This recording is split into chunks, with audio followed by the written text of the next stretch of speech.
তিনি সাফা পাহাড় থেকে মারওয়া পাহাড়ে দিলেন দৌড়। কোথায় পানি? পানি নাই। মরুভূমির বালির মধ্যে সূর্যের তাপ যখন পড়ে যায়, মরীচিকার মতো ঝলসানির একটা দৃশ্য ভেসে ওঠে, মনে হয় সাগরের পানি, আসলে পানি নাকি। তিনি সাফায় যায়, যে দেখে পানি নাই। মারওয়াতে যায়, যে দেখে পানি নাই।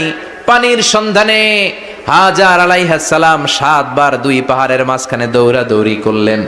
ওই পাহাড়ের মাঝখানে এই মহিলার পায়ের ছাপ লেগে গেল। এই দৌড়াদৌড়িটা আরশের উপর থেকে আল্লাহ এত সুন্দর উপভোগ করেছেন। আল্লাহর কাছে এই মহিলার দৌড়াদৌড়িটা এত ভালো লেগেছে, কিয়ামত পর্যন্ত সব হাজীদের জন্য এই জায়গায় দৌড়াদৌড়িটা আল্লাহ ওয়াজিব করে দিয়েছে। এই জায়গায় দৌড়াদৌড়ি না করলে হজ হবে না, উমরা হবে না। এই দৌড়াদৌড়িটা, মহিলাটার স্যাক্রিফাইস, হৃদয়ের আবেগ আর ভালোবাসাটা আল্লাহর কাছে এত পছন্দনীয় হয়েছে, কিয়ামত পর্যন্ত আল্লাহ চান সবাই দৌড়াবে, আমি উপর থেকে দেখব। ওয়াজিব করে দিলেন। যার পা যেই জায়গায় লাগছে খালি বরকত। হঠাৎ কলকল কলকল আওয়াজ শুনতে পেলেন।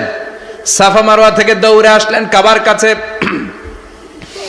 এসে দেখলেন ফেলে রাখা দুধের বাচ্চা ইসমাইলের পায়ের ধাক্কায় জমিন থেকে পানি বের হতে শুরু করেছে।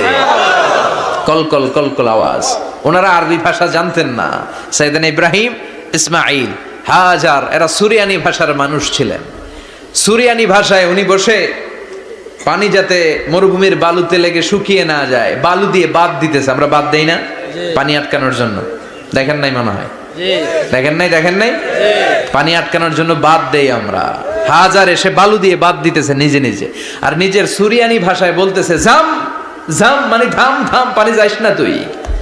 জাম মানে কেফ কেফ, স্টপ স্টপ, থাম থাম, আরে পানি চলে যাস না, থাম থাম।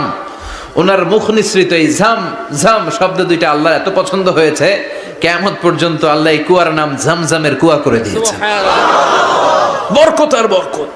ছেলেকে মিনার প্রান্তরে রেখে জবাইয়ের দৃশ্যটা আল্লাহর ভালো লেগেছে। কিয়ামত পর্যন্ত ঈদুল আজহাতে সবাই আমরা প্রাণী শুইয়ে এরকম জবাই করব, এটা আল্লাহ ওয়াজিব